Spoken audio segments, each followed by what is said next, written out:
Hi, I'm Hannah from Sheet Leveler. In this video, I'm going to show you how to copy a list of file names from a folder into Excel. Step 1. Open the command prompt. Go to the folder that contains your files. Click in the folder path box at the top of the window. This will select the folder path. Type CMD and press Enter. This opens the command prompt in that folder. Step 2.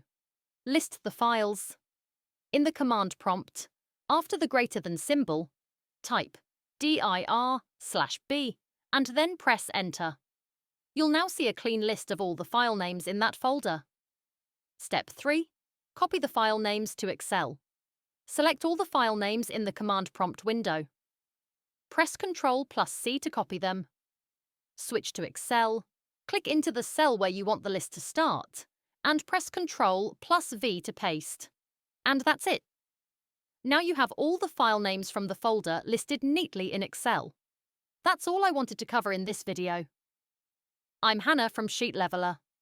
If you found this useful, give it a thumbs up, subscribe, and I'll see you in the next video.